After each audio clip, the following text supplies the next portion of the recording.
उत्तर प्रदेश के added degree कॉलेजों में असिस्टेंट प्रोफेसर की नई भर्ती का विज्ञापन जारी हो चुका है। आप लोग आवेदन कर सकते हैं। ये वीडियो है आप लोगों की मोटिवेशन के लिए, जिससे सैलरी जान करके आपको थोड़ी सी उत्सुकता हो, आपका मोटिवेशन बढ़े और आपका अच्छे से पढ़ने में मन लगे। तो इस वीडियो के माध्यम से हम डिस्कस करेंगे असिस्टेंट प्रोफेसर की सैलरी कितनी मिलती है, ग्रामीण स्तर पर कितनी सैलरी मिलेगी, और जो थोड़ा सा नॉर्मल एरिया होते हैं डिस्ट्रिक्ट लेवल पे कितनी सैलरी मिलती है, और ग्रामीण स्तर पर कितनी सैलरी मिलती है, type A, type B, type C शहरों में कितनी कितनी सैलरी मिलती है। तो उन सभी को डिस्कस करेंगे और सैलरी कैसे बनती है कंप्लीट, उसको भी देखेंगे। ठीक है, तो वीडियो को लाइक और शेयर ज़रूर कर दीजिएगा। दोस्तों देखिए, किसी भी जॉब में जो आपकी गवर्नमेंट सैलरी होती है उनमें बेसिकली देखा जाए तो 3-4 फैक्टर होते हैं। तो जो पहला फैक्टर होता है, जो सबसे मेन होता है, वो यहाँ पर होता है मूल वेतन। ठीक है, ग्रेड पे के अनुसार मूल वेतन डिसाइड होता है। तो यहाँ पर जो आपके असिस्टेंट प्रोफेसर की जॉब होती है उसका ग्रेड पे होता है 6,000 रुपया। ठीक है, 6,000 रुपये ग्रेड पे होता है। और इसमें जो मूल वेतन होता है वो 57,700 रुपये से स्टार्टिंग होती है। जब भी कोई असिस्टेंट प्रोफेसर ज्वाइन करेगा, नौ पहली जॉब ज्वाइन करेगा असिस्टेंट प्रोफेसर की, 57,700 रुपये से उसकी स्टार्टिंग होती है। तो मूल वेतन आपका हो गया। ठीक है, मूल वेतन में लिख देता हूँ, और प्लस यहाँ पर आपका होता है डीए यानी महंगाई भत्ता, और प्लस यहाँ पर होता है एचआरए यानी हाउस रेंट अलाउंस। ठीक है, और इन तीनों को मिला करके आपकी जो होती है टोटल सैलरी बन जाती है। लेकिन वर्तमान में क्या होता है, यहाँ पर एनपीएस की कटौती भी होती है। तो जो आपका मूल वेतन और जो डीए होता है उसका जो 10% होता है वो आपका एनपीएस के रूप में कट जाता है। जो टोटल सैलरी होती है उसमें एनपीएस आपका कट करके मिलता है। ठीक है, तो यहाँ पर मैं आपको अलग अलग सैलरी बता रहा हूँ, कितना कितना सैलरी किस लेवल पे मिलेगी। सबसे पहले बात कर लेते हैं टाइप ए सिटीज़ के बारे में। यानी टाइप ए शहर उन शहरों को कहते हैं जो महानगर के अंतर्गत आते हैं।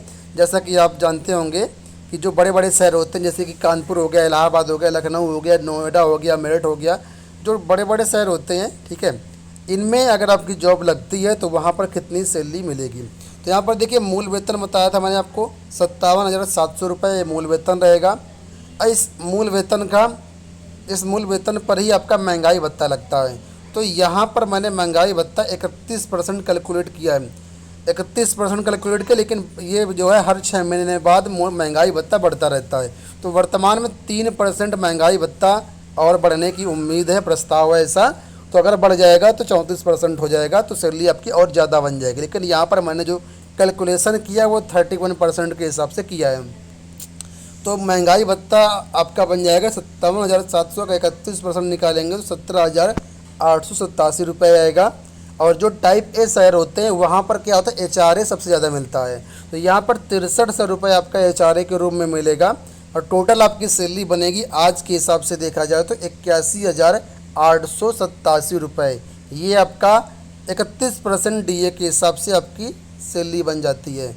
अब अगर आपका एनपीएस कट रहा है, तुरंत कटने लगेगा, तो यहाँ पर एनपीएस आपका माइनस हो जाएगा। इसमें जो भी आपका होगा मूल वेतन का, महंगाई का 10% वो माइनस होकर के आपको वो एनपीएस अकाउंट में अलग जाता है आपके।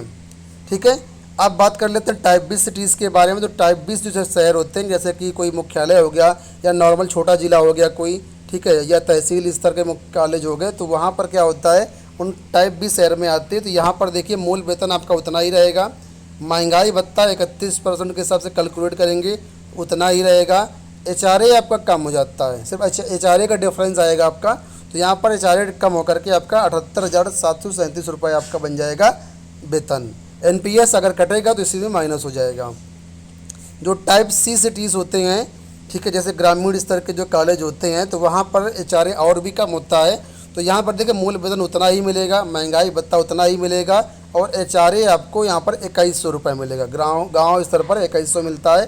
तो कुल मिलाकर के यहाँ पर अगर आपका कॉलेज ग्रामीण स्तर पर मिलता है आपको, तो 77,687 रुपये आपको वेतन के रूप में मिलेंगे। एनपीएस इसमें जोड़ा नहीं गया है, वो आपका अलग से कटेगा। तो ये तो हो गई सैलरी की बात है। अब नॉर्मल सी बात ये होती है कि जैसे सब कोशिश करो आप जॉब में आ गए, तो कब कब सैलरी बढ़ेगी, कितने दिन पर बढ़ेगी और कितनी बढ़ेगी। ठीक है, तो यहाँ पर अगर मैं आपको बताऊँ तो देखिए, सैलरी आपकी साल में 2 बार बढ़ती है। पहला आपका जो होता है हर 6 महीने में आपका डीए बढ़ता जाता है। ठीक है, जैसा गवर्नमेंट प्रस्ताव देती है उस हिसाब से कभी 2%, कभी 3%, ये आपका जो डीए लगता है जनवरी में लगता है और जुलाई में लगता है। ठीक है, तो हर 6 महीने में डीए लगता जाएगा, तो हर 6 महीने में आपका मान लीजिए मूल वेतन पर 2% या 3% आपका बढ़ता जाएगा। ठीक है, तो यहाँ से ये बढ़ जाता है, साल में 2 बार ये बढ़ना आपका डीए लगना ही लगना है। इसके बाद क्या होता है कि आपका साल में एक बार इंक्रीमेंट भी लगता है। ठीक, कहीं पर जनवरी में इंक्रीमेंट लगता है, कहीं पर जुलाई में इंक्रीमेंट लगता है। इंक्रीमेंट में क्या होता है, मूल वेतन आपका बढ़ जाता है। इंक्रीमेंट में क्या होता है, मूल वेतन आपका बढ़ जाता है।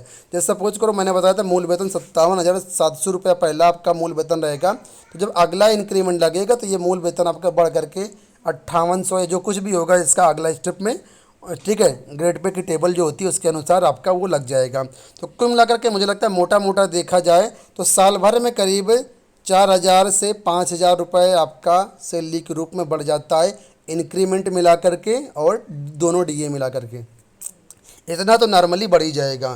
तो अगर आप इसमें चयनित हो जाते हैं तो सैलरी अच्छी खासी मिलती है, ज़्यादा वर्कलोड भी नहीं है, मतलब बहुत ज़्यादा पढ़ाना भी नहीं होता। जैसे टीजीटी पीजीटी में क्या होता है, काफ़ी सारे पीरियड लेने होते हैं, यहाँ पर उतने पीरियड भी नहीं लेने होते हैं।